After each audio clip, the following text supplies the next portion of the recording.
Well, America has around 30 million security cameras around the country, and now computer scientists have developed a way to let law enforcement tap into any one of them that isn't protected by a password. Wired magazine reports the system is still just in the proof of concept stage and wouldn't use private feeds or those in a home. But privacy advocates worry that necessary surveillance could turn into overreach by the government or even an authorized use of the system, along with the possibility that someone could hack into it. Forget the fireworks. Japan wants to make history at the 2020 Summer Olympics in Tokyo with, get this, man-made meteors. A company called Starail is planning something called the Sky Canvas Project to, quote, paint the night sky with shooting stars. The so-called meteors will actually be hundreds of small multicolored pellets released by microsatellites, which the company will start launching as soon as next year. The pellets are designed to ignite, clear, and bright as they re-enter the Earth's atmosphere. Think of it as like a light show, but on a cosmic scale. The display comes with an expensive price tag, however. Each microsatellite costs over $100,000. The shooting stars run about $8,000 a piece. Something else that, I feel we are in an upside down world. Friday the 13th, backwards day. The Charlotte Observer actually put out an editorial making the case that girls need to overcome their discomfort of seeing male genitals in the locker room. They are assuming that the bathroom bill is going to eventually be repealed or declared illegal. And so they're saying that they need to get over this feeling of discomfort at the sight of male genitalia when transgender facilities are allowed in North Carolina. And the Washington Times reports that this is what the Obama administration nudged the rest of the country toward Friday. Yes, the thought of male genitalia in girls' locker rooms and vice versa might be distressing to some, but the battle for equality has always been in part about overcoming discomfort, with blacks sharing facilities, with gays sharing marriage, and then realizing it was not nearly so awful as some people imagined. So the fact that they're saying that it was nudged by the Obama administration is very hilarious, considering they're now going to be arresting people and punishing businesses and things like that. It's being forced down people's throats. Gun control is once again a major issue in the race for the presidency after Donald Trump was endorsed by the National Rifle Association Friday. Hillary Clinton has an event in Florida today addressing mothers who lost children to gun violence. Here's Juliana Goldman. Crooked Hillary Clinton is the most anti-gun, anti-Second Amendment candidate ever to run for office. Armed with his NRA endorsement, Donald Trump spent less time detailing his own gun proposals and instead tore into Hillary Clinton. Hillary wants to disarm vulnerable Americans in high-crime neighborhoods.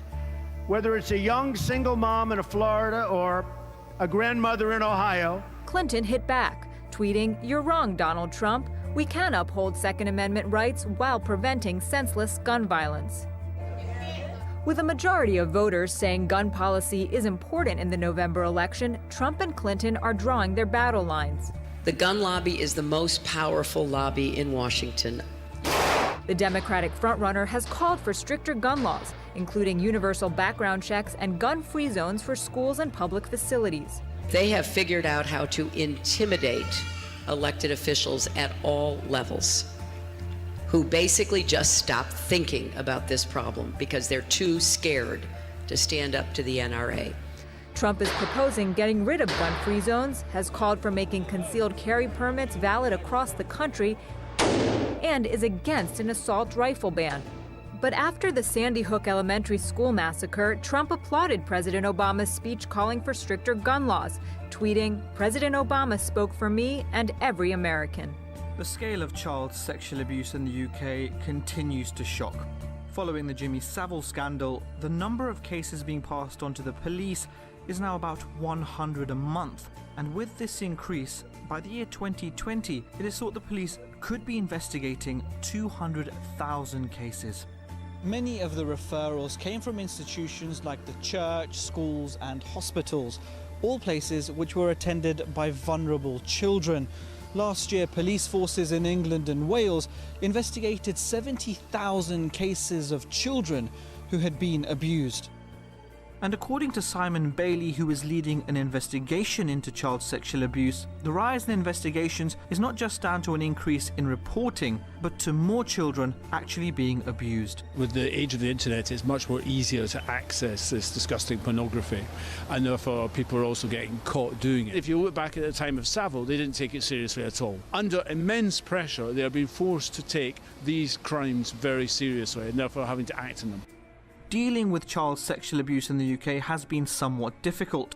More and more children are coming forward saying they've been abused, and even with the increase in funding to deal with the growing problem, the issue is still not only there, but getting worse. Egypt's top forensic official denies a report this morning that human remains from Egypt Air Flight 804 suggest an explosion on board.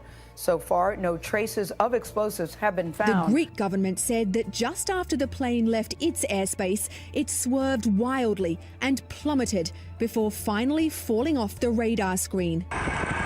But now Egypt's head of air navigation services has denied that, saying the plane was flying normally when last seen on Egyptian radar. Meanwhile, data published by an aviation industry website appears to show there was smoke on board the plane in the minutes before it crashed. But experts say the smoke alarms could also have been triggered by a sudden loss in pressure. Even the plane's flight recorders, or so-called black boxes, may not tell us what went wrong. It depends on the information they contain, if they're recovered.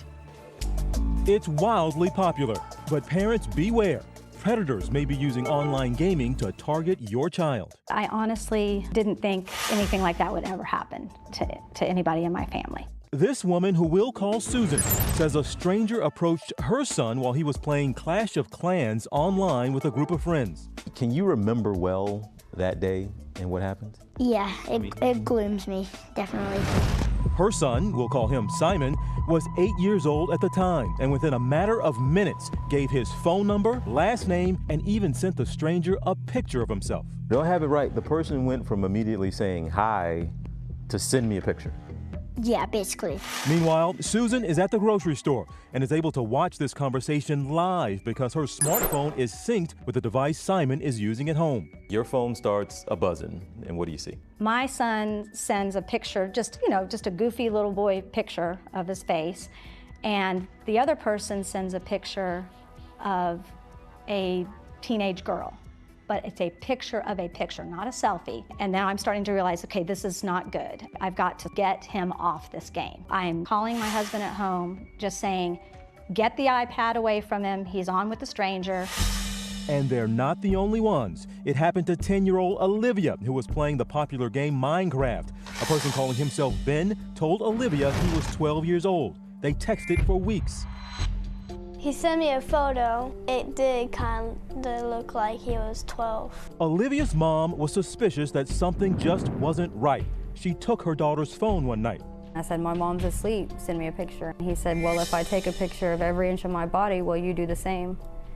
And I said, yes, but I'm running out of time, and he sent 3 within 30 seconds. According to the FBI's website, there are 750,000 predators online at any given time, and they all could have a virtual key to your house via the internet. But a lot of the online games now have a multiplayer feature where you're connected to people all across the globe, whether that's live chat over a microphone or chat on a keyboard. You can be connected to just about anybody.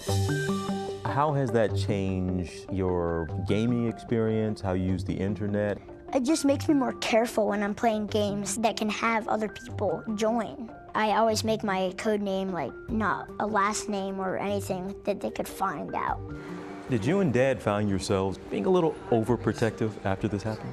Whenever I get tired and think, oh, I can't figure out another new game, I just remind myself we were given a little blessing in a situation that keeps us vigilant.